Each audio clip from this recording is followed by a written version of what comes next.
Te agradecemos e te louvamos e pedimos a tua boa mão, que o Senhor possa falar conosco tremendamente e encher-nos com a tua presença. Nessa noite, teu Espírito tenha liberdade e venha fluir em nossos meios, em nossos corações.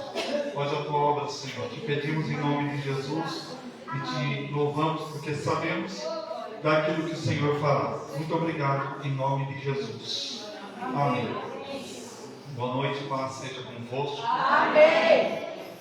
Evangelho de São Lucas, capítulo 15, do versículo 25 ao versículo 28. Evangelho de São Lucas, capítulo 15, do versículo 25 ao versículo 28. E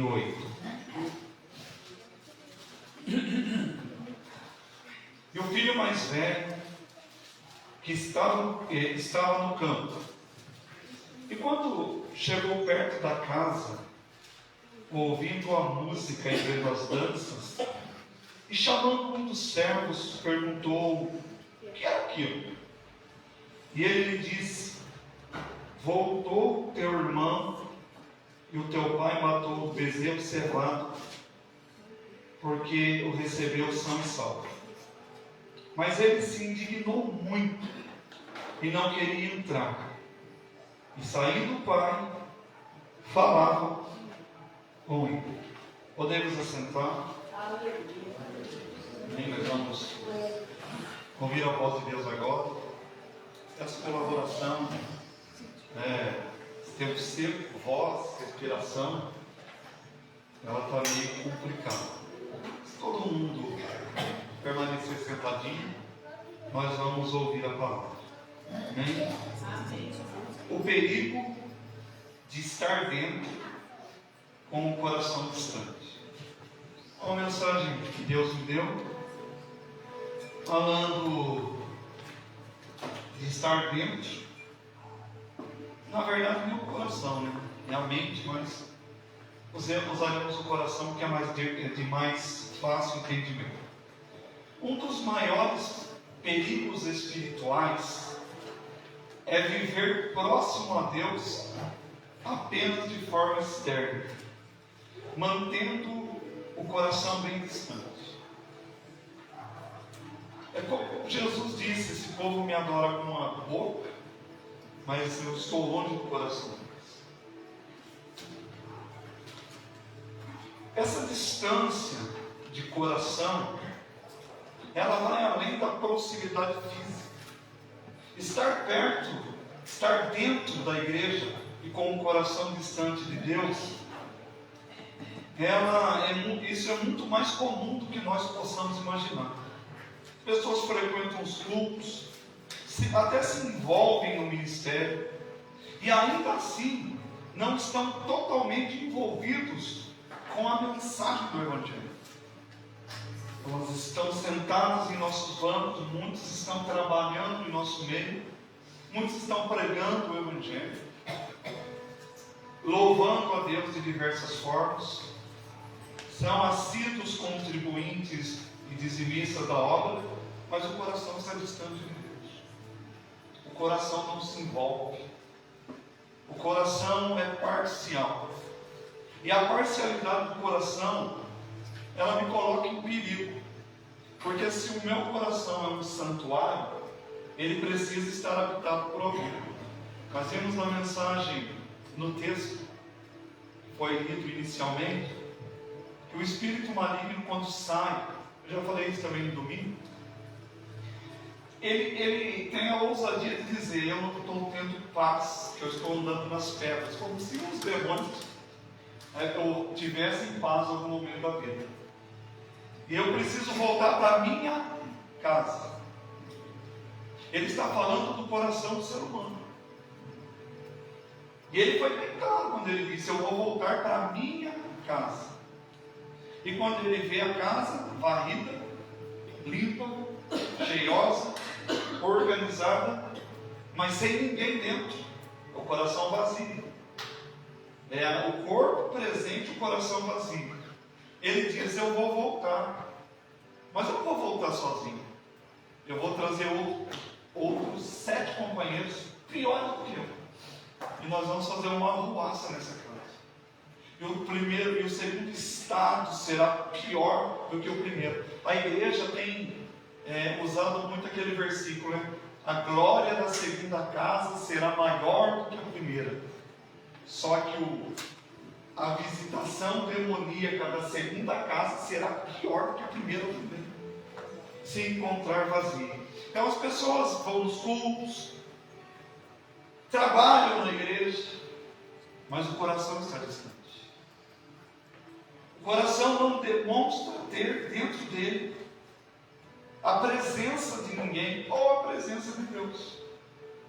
Porque esse coração é o centro das emoções. É no coração que nós sentimos amor, é no coração que nós odiamos, é do coração que se sente saudade. Coração sem Deus não tem saudade de Deus. O coração sem Deus, ele consegue ficar distante das coisas de Deus. Ele não sente remorso. Eu não sinto remorso de não estar aqui, estar numa festa. Eu não sinto remorso de estar aqui porque eu estou cansado. Se nós formos pegar quem está bem aqui hoje, metade não estaria aqui hoje. Mas o coração cheio de Deus nos impele a procurar por Jesus. O mesmo Jesus que ainda cura. Mesmo Jesus que ainda liberta. Então, o filho mais velho da parábola do filho pródigo nos demonstra isso. Dentro da casa, com o coração amargurado, com o coração distante. É a realidade de muitos cristãos hoje.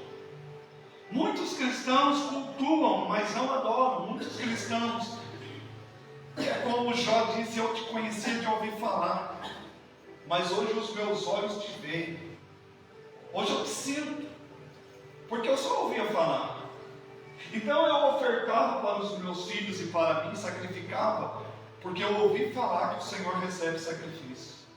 Então eu me santificava, porque eu ouvi falar que o Senhor é um Deus que gosta de pessoas santificadas. Mas eu não te conhecia. Hoje os meus olhos te veem, não fisicamente, mas o Senhor está dentro de mim. Por que será que Deus permitiu que Jó voltasse ao pior estágio da vida dele e depois o levantasse dali?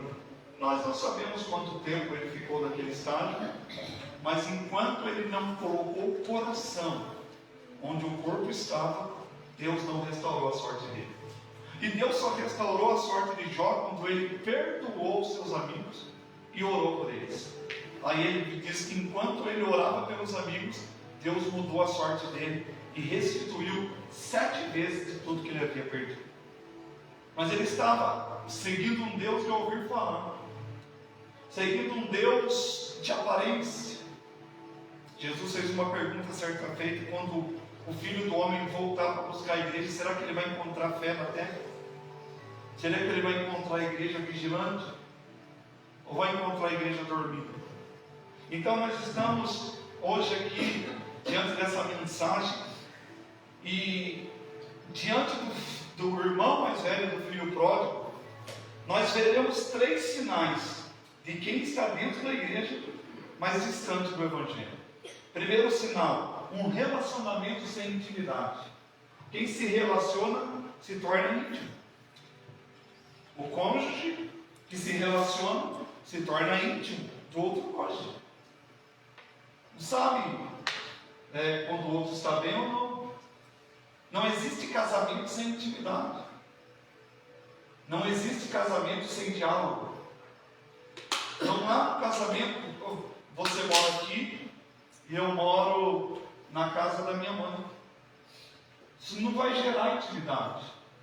Não importa o quão próximos estejam. A verdadeira intimidade ela é absorvida e ela é experimentada com a proximidade. Pode-se namorar 20 anos, mas só o fato de estarem juntos no casamento, debaixo de um mesmo teto, vai fazer com que se descubra os pontos fortes e os pontos fracos um do outro. Vai fazer com que os cônjuges realmente se relaciona. Não é apenas momento, prazer físico. E tem muita gente procurando na igreja momento para a cura, momento para buscar o milagre, momento daquilo que me importa, momento que me interessa. Mas depois desses momentos, eles se distanciam cada vez mais. No começo, quando nós chegamos aqui, acho que ainda no primeiro mês, nós fizemos um culto para que as boas almas aceitaram Jesus de batizado. E uma moça, ela vinha aqui, nessa igreja, uma moça, não sei o nome dela. E ela vinha, tinha uma criança pequena. E nesse culto ela estava lá atrás, tudo a luz apagada, e eu vim, me lembro quem foi o líder, o diaconista que chegou nela e falou assim: você quer aceitar Jesus? Ela falou assim: não, eu só estou, fugiu a palavra agora. Aí eu estou aqui, mas eu estou ainda procurando e não encontrou até hoje, porque desde aquele culto sumiu. Aí fica de igreja em igreja procurando que Deus traga o marido de volta, procurando que Deus cure a doença, procurando que Deus abra a porta de emprego, procurando que Deus restaure o casamento, mas não quer o envolvimento com Ele, não quer se entregar para Jesus, não quer ter algo mais, não quer ser discipulado, não quer aprender da palavra. E fica nesse momento, um momento aqui, um momento ali, um momento quando der, um momento quando eu puder, um momento quando eu quiser. E nós vivemos Deus por momentos. Só que Jesus nos prepara não para um momento com Deus. Jesus nos prepara para uma eternidade com Deus. Não para uma vida passageira, mas para uma vida eterna. Mas eu não acredito na vida eterna, acreditando ou não, ela existe. O ateu não acredita na vinda de Jesus, acreditando ou não, Jesus vai voltar. Porque em Israel há sinais de que ele esteve aqui. E ele não pregaria uma mensagem. Há sinais que ele nasceu de uma virgem. Há sinais dos milagres que ele realizou. Em Israel há sinais da sua ressurreição. Embora os soldados inventassem uma mentira, ou o governo inventasse uma mentira pagando os soldados para dizer que alguém veio de madrugada e roubou o corpo. Mas se alguém viesse de madrugada e roubasse o corpo, aqueles soldados seriam mortos junto com a família deles. Por que eles não foram? Uma mentira. Uma mentira contada várias vezes vira uma verdade. Não é assim, né? Por isso que o Brasil está, e em agosto ainda vai piorar. Com essa taxação dos Estados Unidos sobre os produtos, nós vamos viver tempos difíceis. Por causa de um governo que perdeu a mão. De um governo que perdeu as rédeas. Sem comprometimento, não há envolvimento. Em todas as áreas. Ele vivia dentro da casa do pai, mas não conhecia o coração do pai. Ele achava que o pai era egoísta como ele, calculista, frio. Se meu irmão for embora, que morra para lá. Mas tem certeza que se ele voltar, o meu pai vai dar chega para lá e vai colocar ele para morar junto com os empregados da fazenda. Ele não conhecia o coração do pai. Ele queria que o pai agisse da maneira que ele agia. Aí pessoas que dizem assim: é injusto o estuprador aceitar Jesus, é injusto o traficante se converter. Por que é injusto? Jesus não morreu apenas por mim, Jesus morreu pelos piores bandidos que existem. E tem cristãos que falam assim: eu oro para que morra tudo. Certo, pode morrer, mas não é porque eu orei. Mas Jesus não quer que nenhum deles morra sem ser salvo. E nós deixamos de pregar o Evangelho porque nós estamos dentro da igreja, mas com o coração distante da obra que Jesus trouxe a esse mundo, que é buscar o perdido, pregue o Evangelho, anunciai a salvação e discipule-o para que ele mude de vida. Porque dá trabalho converter realmente alguém ao Evangelho. É preciso gastar tempo. Então é melhor ignorar. É melhor desejar a morte. É melhor desejar que pereça no fogo do inferno. Nós estamos distantes de Deus quando não entendemos o coração de Deus. Quando não entendemos a maneira em que Deus ama. Deus não ama como nós amamos, apenas por interesses, apenas porque a pessoa nos ama também. Deus ama o rebelde, Deus ama o insubmisso, Deus ama aquele que o amaldiçoa, Deus ama aquele que não quer comprometimento com Ele, porque o amor de Deus é inexplicável, nunca vai ser entendido pela mente humana, porque a mente humana é racional, a mente humana procura pela sua felicidade através do que vai ganhar, através do dinheiro que vai sustentar. Só que nós nos esquecemos uma coisa: se não for a saúde que Deus nos der, nós não conquistamos uma palha de saúde de vida nesse mundo. Então ele não compreendia o amor do Pai. Ele não compreendia porque o pai recebeu o filho de volta, sendo que ele gastou metade da sua herança, metade da sua fortuna com prostitutas e festas. Ele queria que o pai fosse duro, ele queria que o pai fosse rigoroso. Ele não queria, esse negócio de compaixão não era com ele, misericórdia era só balela. Ele não compreendia a graça, o favor imerecido. Então ele estava dentro da casa, relacionando-se com o Pai, sem intimidade com o Pai. Quantos estão na igreja assim? Falam de Deus, mas não conhecem Deus. Dizem que amam a Deus, mas não sabem o que é o amor. Ah, eu amo meu marido, então eu tenho certeza que você não vai embora. Ah, eu amo minha esposa, então eu tenho certeza que pode passar tudo, pode acontecer o que for, você vai permanecer ao lado dela. Um homem chegou na esposa e disse para ela assim: olha, eu não quero mais me relacionar contigo, eu quero divórcio. Eu vou embora. Eu já tenho uma amante, eu vou embora. Ela falou: então tudo bem. Só que antes de eu assinar o divórcio, eu assino o divórcio. Só que antes de eu assinar, eu quero que você faça uma coisa. Você vai me carregar nos braços por 40 dias. Mas por que isso? Se quiser que eu assine o divórcio, essa é a condição. E ele falou: não, tudo bem. Aí no primeiro dia, no segundo dia, ele foi, só que eles estavam distantes. Quando ele foi carregando a sua esposa nos braços, ele foi sentindo o cheiro dela, o calor do corpo dela. Só que ele começou a perceber que ela estava cada dia mais leve.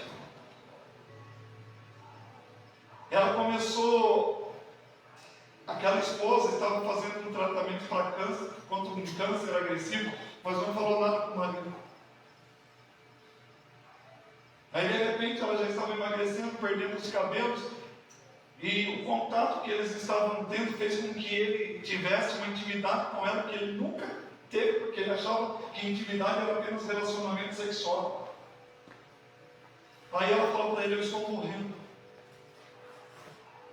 E de repente ele percebeu que estava tão ligado a ela que ele sentiu uma dor que ele não sentia nunca. Ele disse: por favor, não me deixe, eu preciso de você ao meu lado, não vai embora. E ela disse: agora você está livre. Já passaram os seus 40 dias, você pode, traz o papel que eu assino. Eu só gostaria que você me carregasse como para levar na nossa despedida. Quando eu morrer, que você lembre de mim, você me carregando. Ele falou assim: não, mas agora eu não quero mais ir embora, porque eu senti a tua presença, eu senti o teu calor, e eu senti por você uma afeição, um amor que eu nunca tinha sentido, porque nós nos tornamos íntimos. Ele deixou a amante para lá e ficou do lado da esposa até o último minuto de vida dela. Ela morreu. Mas ele voltou atrás, porque ele passou a ter a esposa não apenas de corpo presente, mas passou a ter o coração dele cheio da presença dela. Para que nós tenhamos o coração cheio de Deus, é preciso viver Deus. Amém. É saber que Ele é Deus quando Ele fecha a porta, mas que Ele continua sendo Deus quando Ele abre a mesma porta que Ele fechou. Porque a Bíblia diz: o Senhor é o Deus que fecha, mas é o Senhor o Deus que abre. Quando Ele abre restituído de algumas vezes mais. Glória a Deus. Como que o Senhor vai receber esse filho que foi embora? Ele estava dentro, mas ele não queria voltar. Agora ele viu festa, ele viu dança, e ele se incomodou com a festa do irmão que havia partido. Como disse Jesus, quem nunca errou que atire a primeira pedra. A ingratidão, ela nos afasta da presença do Senhor. A ingratidão, ela nos afasta de quem está nos estendendo as mãos e nos aproxima daqueles que estão nos apedrejando, porque nós temos uma dualidade de sentimento e não conseguimos discernir o que realmente é intimidade e o que realmente não é. E isso está muito iminente na igreja. Ele questionava os métodos que o pai usou para receber o filho de volta, para receber o pródigo novamente. Não há relacionamento sem intimidade, porque relacionamento sem intimidade é balela. Qualquer hora eu vou embora, qualquer hora eu desfiço, qualquer hora eu desassino tudo que eu assinei, qualquer hora eu deixo de falar tudo que eu falei. Nós não podemos viver de emoções. Quem vive de emoções já perdeu a razão há muito tempo. Relacionamento é racional. Relacionamento é entrega. E o Senhor está procurando aqueles que o adorem em espírito, em verdade, como disse o Senhor Jesus. Segundo defeito, segundo sinal de quem está dentro com o coração distante. Versículo 29 fala isso. Mas respondendo ele, disse ao pai: eis que te sirvo há tantos anos, sem nunca transgredir o teu mandamento. Eu sou o cara, ele estava dizendo, eu sou diferente de todo mundo. Nunca transgredi o teu mandamento. Você nunca me deu um cabrito para festejar com os meus amigos. Segundo defeito, serviço sem alegria. Eu te sirvo há muitos anos. Obrigação. Te sirvo por obrigação. Que eu nunca recebi uma recompensa. Te sirvo, mas nunca fui beneficiado por nada. Nós vemos aqui agora o filho reclamar injustamente, dizendo que o seu pai nunca lhe dera um cabrito. E o pai disse: filho, tudo que eu tenho é teu. Ele tinha um rebanho de cabritos e reclamava por causa de um que foi morto e sacrificado para fazer um churrasco para comemorar a volta do filho que estava perdido. Ele tinha todos os cabritos que ele quisesse e ele estava reclamando do cabrito que era separado para um dia especial. Nós temos tudo para agradecer a Deus, mas por causa de um cabrito que Ele não nos deu, nós preferimos reclamar, murmurar, questionar, gritar, chamá-lo de injusto. Esse filho era todo no rebanho e murmurava por causa de um cabrito. Quando eu começo a questionar os mandamentos do Pai, ou aquilo que eu faço está se tornando peso, é sinal que o coração já não encontra prazer em servir ao Senhor. Quando o que eu faço é um peso, quando o que eu faço é uma luta, é um transtorno, quando o que eu faço me incomoda. Isso é um coração sem prazer, vazio, distante do trono da graça, daquele que nos chamou das trevas para a sua maravilhosa luz. Eu me torno um ingrato. Hoje nós fomos buscar a Cecília. Nós trouxemos ela para cá, ela está uns dias conosco, para ficar aí até o dia 28. Sim. Conversar. Já o dia 28, mas com alguns dias de vida, ela engasgou no leite e quase morreu. Quando nós olhamos para ela hoje aqui, nós vemos o livramento que Deus deu lá naquele começo, lá atrás, e o nosso coração se enche de gratidão e de alegria. São pequenas coisas que demonstramos a nossa gratidão intrínseca a um Deus que quer nos dar além de um cabrito para celebrar um dia de festa. Um Deus que quer estar contigo todos os dias da sua vida, suprindo gloriosamente as suas necessidades e te respondendo além do que você possa pedir, pensar ou imaginar.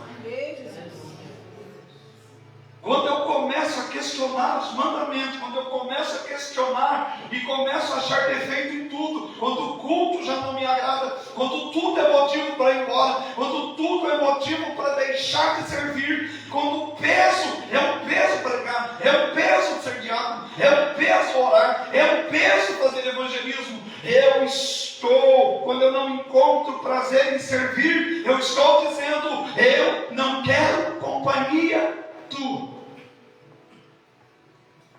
A verdadeira comunhão está no servir. A mágoa é uma brecha que impede uma comunhão genuína com o Deus que nos perdoou, o Deus que nos apagou o pecado, o Deus que não olha para o nosso passado, o Deus que nos tirou da lama, da podridão, das drogas, do alcoolismo, da religiosidade e da prostituição, porque prostituição não é apenas deitar-se com alguém que não é o seu cônjuge. Prostituição é prostrar-se a um Deus que não é o nosso Deus. Então a brecha, a mágoa impede a comunhão. Deus quer restaurar a nossa alegria, como Davi disse: restaura-me a alegria da salvação. Deus quer restaurar a alegria da sua salvação, para dizer que Ele morreu por ti, morreu por mim, nos salvou. Ele na cruz venceu a morte, venceu o diabo, venceu as enfermidades. A alegria de salvação dos testemunhos que nós tivemos. Quantas vezes Ele nos livrou da morte, quantas vezes Ele nos tirou do perigo, quantas vezes Ele não livrou a nossa família. É a alegria da salvação, é jogar lenha sobre a brasa que está apagando e deixar o fogo consumir novamente, não porque merecemos, mas porque Ele nos ama e não olha para os nossos defeitos. Ele não nos mede com a régua que merecíamos ser medidos. Ele não nos julga segundo o nosso pecado, mas Ele esquece dos nossos pecados e lança no mar, nas profundezas do mar. Ele apaga o que era contra nós. Deus quer restaurar a alegria da salvação e o prazer de servir em sua casa. Lembra que quando muitas vezes nós falávamos assim: ó, eu estou fazendo, mas se eu errar, não olhe para as minhas falhas, porque é para o Senhor que eu estou fazendo. Tem gente que critica isso, mas a pessoa está dizendo: eu sei que eu sou limitado, mas o que eu faço não é para a igreja. O que eu faço não é para o pastor. O que eu faço ninguém vai poder me recompensar. Mas o que eu faço é para o Senhor. Ele me recompensa. Ele me abençoa. Ele me prospera. Nós vamos chegar em um tempo que vai ser muito comum ver as igrejas vazias.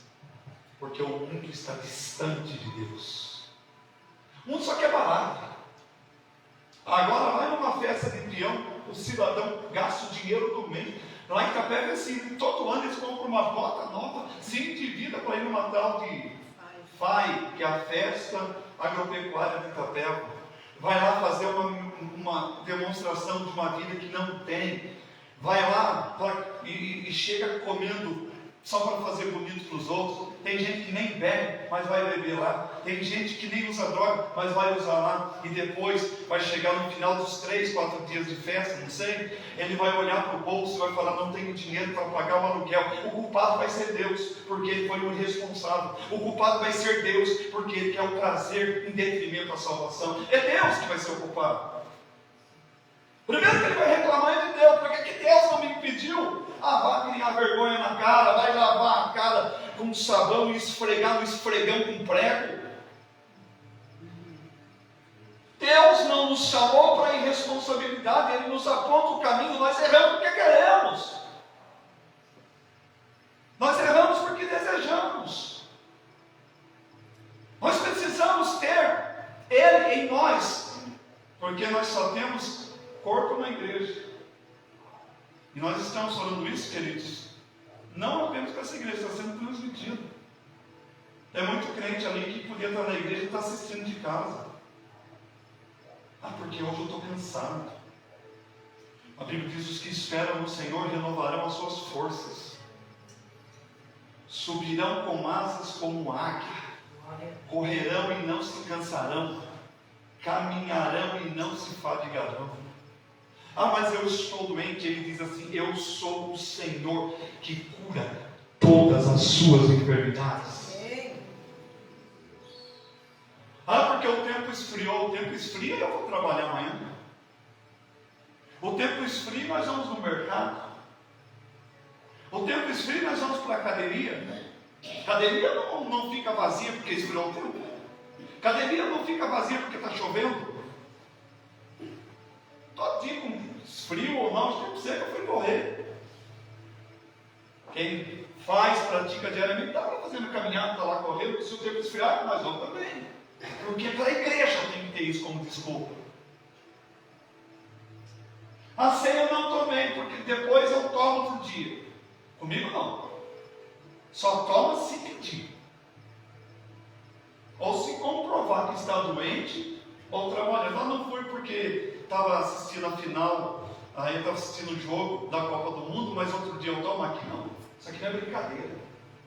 Nós temos que começar a levar Deus a sério.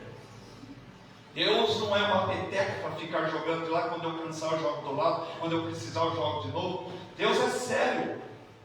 E se nós não levarmos Deus a sério, nós não levamos a nossa vida a sério. Porque a qualquer momento nós podemos partir desse mundo.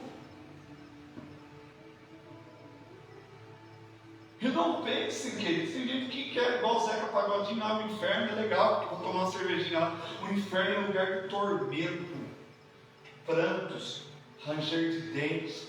É o lugar onde o verme não morre. Isso quer dizer que a pessoa vai ser consumida a eternidade. É como se você queimasse o dedo e deixasse ele no fogo. E tirasse o fogo, continuasse no dedo e não consumisse o dedo e não se apagasse.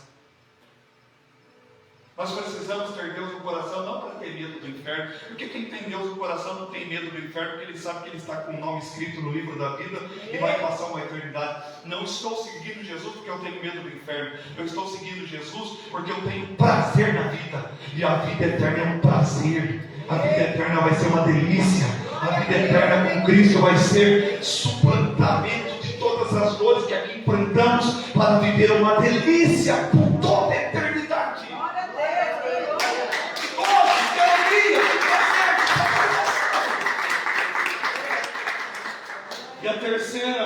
E o terceiro sinal, obediência com mágoa. Até queria obedecer ao seu pai, mas a mágoa e o ressentimento o impediram de entrar na festa pela qual seu irmão mais novo estava sendo recebido de volta. Falta de empatia.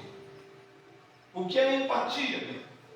Empatia é a qualidade de nos colocarmos no lugar de quem sofre ou de quem errou.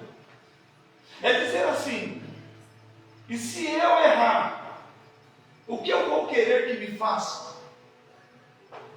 E quando eu errar, porque um dia nós vamos errar em alguma área de qualquer maneira, e quando eu errar, será que eu quero ser julgado igual eu estou julgando? Jesus disse: da maneira que julgardes, vos julgarão também. Ele nos dá um outro sinal, assim, bem tranquilo, que Jesus... Eu vi uma pregação assim: Jesus não era bonzinho como as pessoas pensavam. Antes de julgar, antes de tirar o cisco do olho do irmão, tire a trave do teu olho. Aí ele fala: hipócrita, raça de víbora. Jesus chegava e chamava o povo de cascavel, de caminhana, de coral verdadeira, piton, sucuri, sucuri, raça de víbora.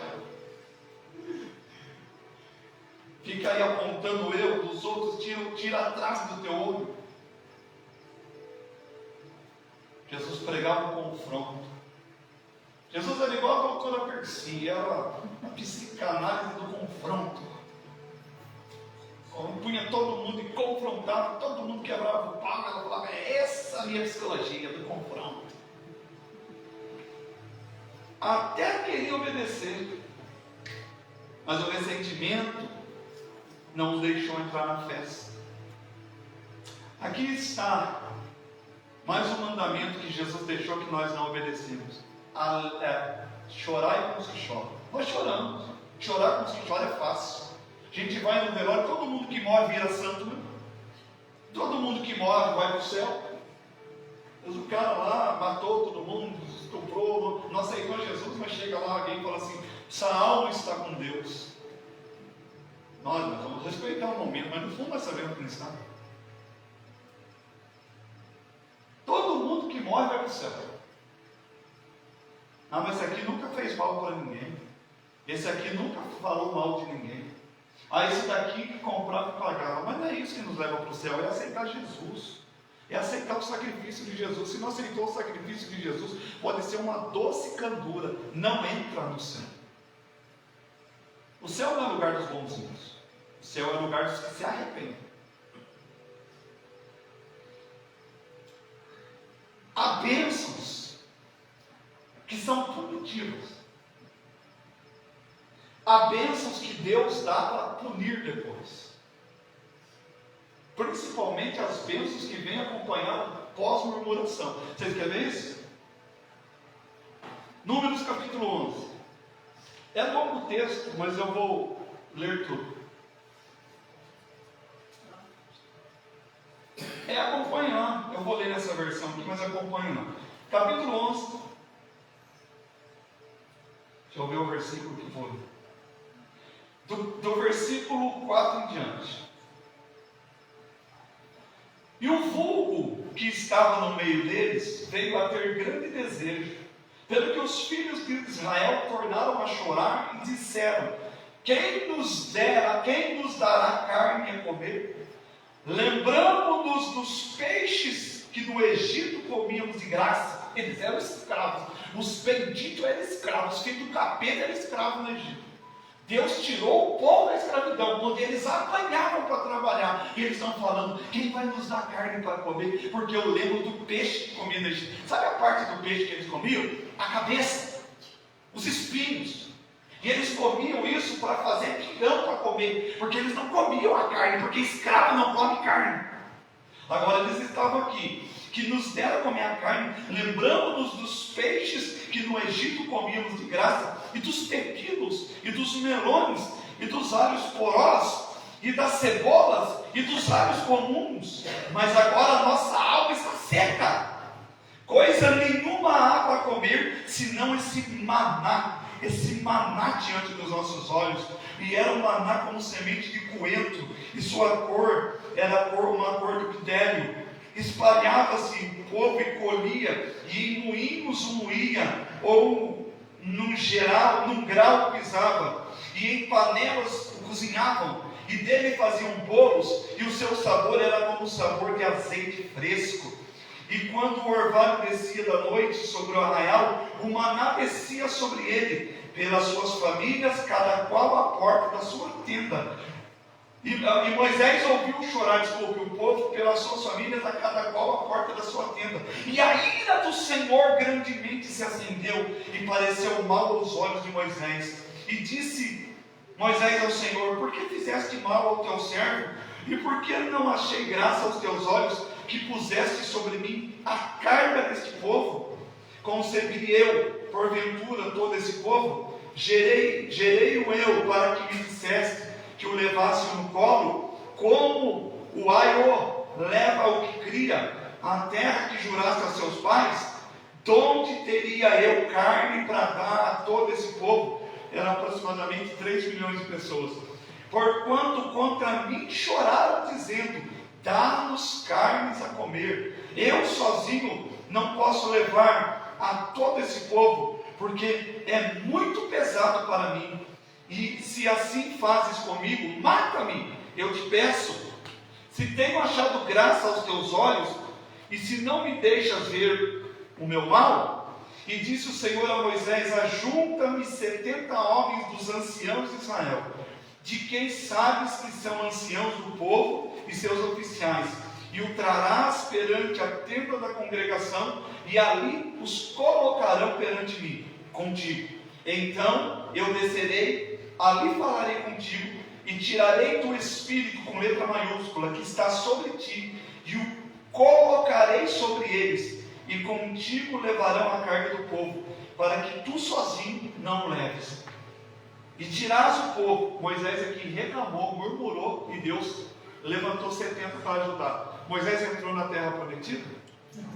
Então Moisés não entrou na terra prometida porque bateu na rocha, porque ele murmurou. E quem murmura perde a bênção, e quem murmura perde a terra, e quem murmura perde a vida. Vamos lá, e descerei, e dirás ao povo: santificai-vos, versículo 18: santificai-vos para amanhã, e comereis carne, porquanto murmuraste aos ouvidos do Senhor, dizendo: quem nos dará carne a comer? Pois bem nos ia no Egito. Eles eram escravos, eles estavam falando que eles estavam bem no Egito. Maldito povo, ingrato, bem nos ia no Egito. Pelo que o Senhor vos dará carne, comereis. Não comereis um dia, nem 2, nem 5, nem 10, nem 20 dias, mas um mês inteiro, até sair carne pelos seus narizes, para que vos enfastieis dela, porquanto rejeitaste ao Senhor que está no meio de vós, e choraste diante dele, dizendo: por que saímos do Egito? E disse Moisés: 600.000 homens há de pé nesse povo, sem contar mulheres e crianças, no meio do qual estou, e tu tens dito: dar-lhes-ei carne, e comerão um mês inteiro. Moisés murmurando de novo. Quando o povo murmura, o líder murmura junto. Degolar-se-ão para eles ovelhas e vacas, para que lhe bastem? Ou ajuntar-se-ão para eles todos os peixes do mar, que lhes bastem? Porém o Senhor disse a Moisés: seria, pois, encurtada a mão do Senhor? Deus está dizendo: é você que vai fazer? Minha mão não vale nada. Agora verás se a minha palavra te acontecerá ou não. E saiu Moisés e falou as palavras do Senhor ao povo, e ajuntou 70 dos anciãos do povo, e os pôs em roda da tenda. Então o Senhor desceu na nuvem e me falou, tirando do espírito que estava sobre ele, e colocou sobre aqueles 70 anciãos. E acontecendo, quando o espírito repousou sobre eles, profetizaram, mas depois nunca mais profetizaram. Porém no arraial ficaram 2 homens, o nome de um era Eudade, e o nome do outro Medade, e repousou sobre eles o espírito, enquanto falavam entre os inscritos, ainda que não saíram da tenda, e profetizaram no arraial. Então correu o moço, e o anunciou a Moisés e disse: Eudade e Medade profetizaram no arraial. E Josué, filho de Num, servo de Moisés, um dos seus jovens escolhidos, respondeu e disse: Senhor meu, Moisés, proíbe-os. Porém Moisés lhe disse: tens tu ciúmes por mim? Tomara que todo o povo do Senhor fosse profeta, que o Senhor lhe desse o seu espírito. Depois Moisés se recolheu ao arraial, e os anciãos de Israel. Então soprou um vento do Senhor e trouxe codornizes do mar. Codornizes do mar. Codorna dá no mar? Então soprou o vento e trouxe codornizes do mar, e as espalhou pelo arraial, quase o caminho de um dia de uma banda, e quase caminho de um dia a outra da banda, a roda do arraial, e quase 2 côvados sobre a terra, quase 2 metros sobre a terra. Então o povo se levantou todo aquele dia, e toda aquela noite, e todo o dia seguinte colheram codornizes.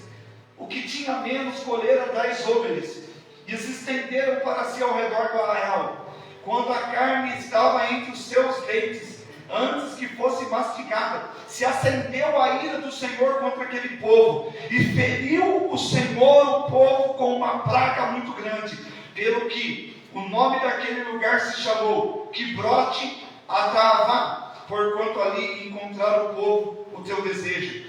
E Quibrote Atavá caminhou o povo para Azerote, e parou em Azerote. Deus deu àquele povo a carne até sair pelo nariz. E depois, não sei quantos, se eu não me engano, 300 mil, 200 mil homens morreram porque murmuraram do Senhor. Deus deu a bênção que eles queriam e depois instou contra eles, porque Deus tem bênção para dar a quem busca, mas Deus tem bênção punitiva também. Ele vai te dar, mas você vai ser punido pela sua bênção, pela sua murmuração, e eu serei punido pela minha murmuração.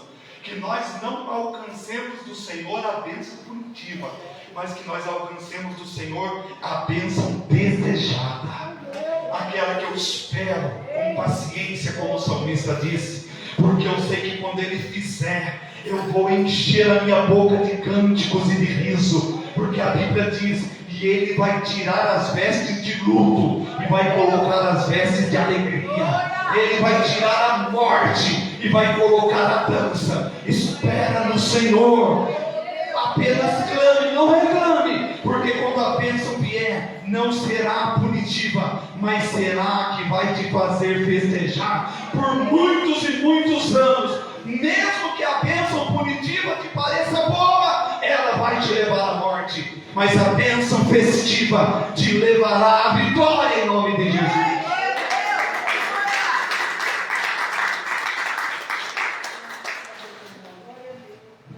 É preciso liberar o coração da mágoa e do ressentimento. Perdão não é um sentimento, mas é uma decisão. Estar na casa do Pai não é o mesmo que estar no coração do Pai. Ele não quer apenas a nossa presença externa, mas Ele quer que o sirvamos de todo o coração. Hoje o Pai te convida a entrar de verdade em sua presença. Hoje o Pai te convida a entregar a Ele de verdade o teu coração e confiar nele no que quer que seja e cumprir o que for preciso na Bíblia para dizer: eu confio no Senhor. Pai, obrigado em nome de Jesus pela tua palavra. Que a tua palavra possa completar em nós, Senhor amado, o coração que está distante, e que possamos reaproximar